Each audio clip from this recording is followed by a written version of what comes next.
What's going on, you guys? Today I'm gonna switch the vehicle speed sensor on this 2008 Chevy Silverado.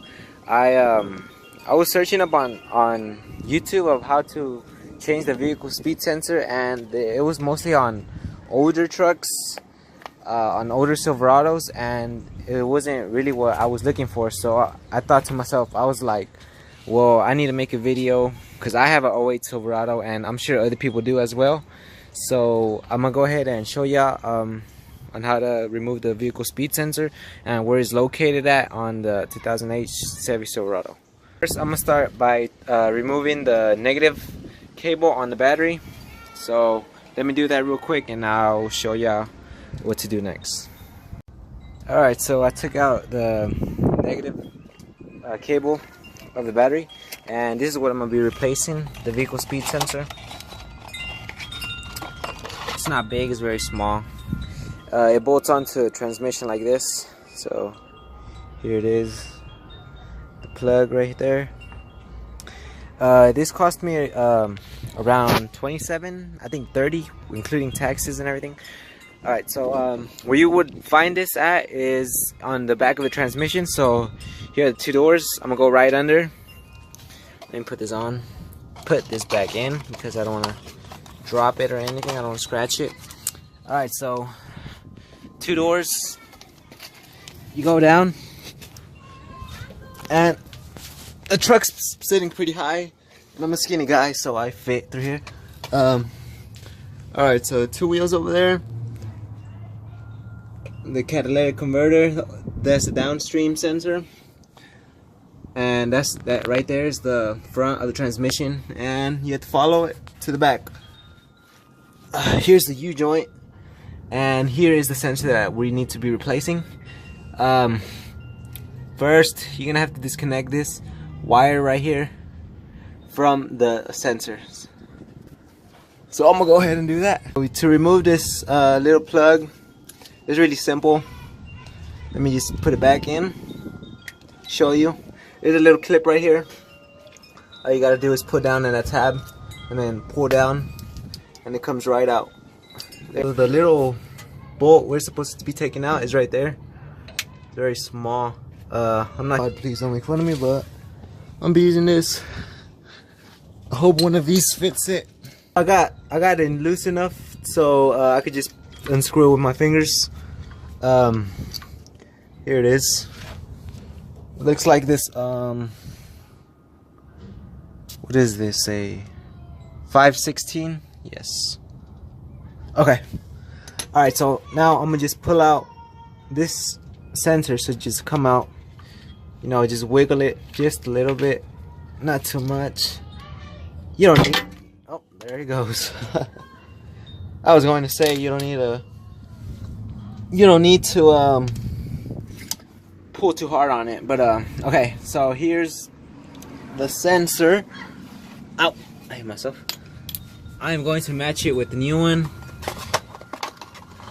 They should be the same, if not identical. V8.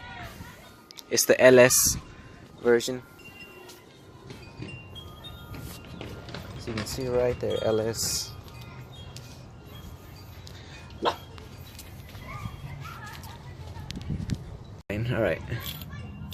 Alright, so the parts are the same parts. Okay, now I'm just going to, there's a little O-ring on here. I've heard that you need to put oil on it just so it could be easy to go in, but I am not too sure about that. So I'm gonna just try it to attempt just to stick it in there like that. And hopefully it just goes in like nothing. Got a little oil on my hands from the old sensor. I'm gonna just wipe it down. Alright, so I was gonna. Alright, it goes in like nothing. That's pretty good. Push it in just a little bit.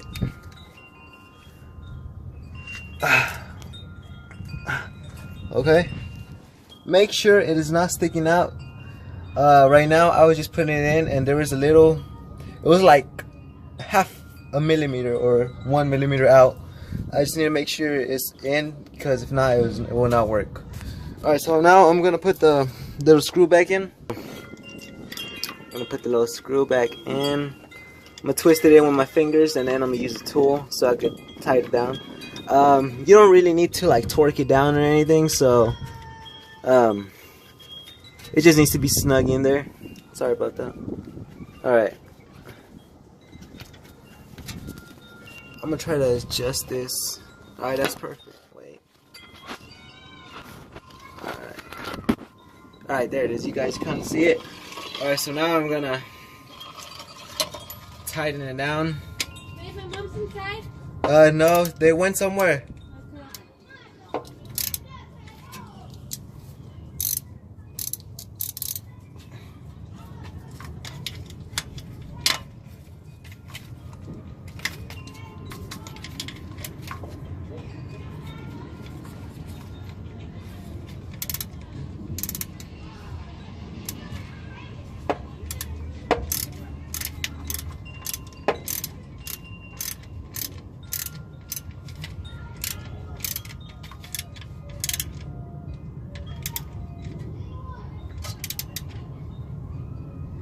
Alright, nice and snug.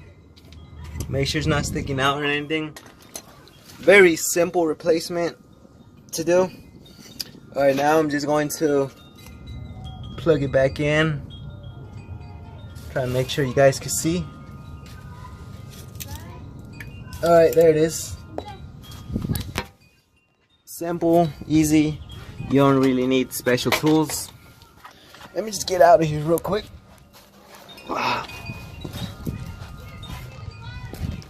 Alright, so here is the new, the old, speed sensor. Hopefully it was just this that needs to be, because the symptoms that I'm having is, when I drive it long enough, the truck, it likes to, the speedometer goes up, bounces up and down, and it also has like a bad tug to it from first gear to second gear, and also, alright, so last thing I'm gonna do is just plug in back the negative side of the battery, and then I'm gonna go for a test drive, and then I'll see how it works. Hopefully that was the problem. The main problems of like a bad transmission shifts and the speedometer going up and down is due to the vehicle speed sensor. So hopefully that was it. Hopefully there's nothing wrong with the cable, the wiring, because then that's gonna be such a hassle to to fix. There's also other speed sensors that would cause this, but this is like one of the main ones that you want to fix. It's a simple, easy fix, $30 fix. I did it in about 10 minutes. Didn't really take much, no special tools, and well, yeah, that's how you replace a vehicle speed sensor on a 2008 Chevy Silverado. Like I said, there's not really much videos on how to do this on this specific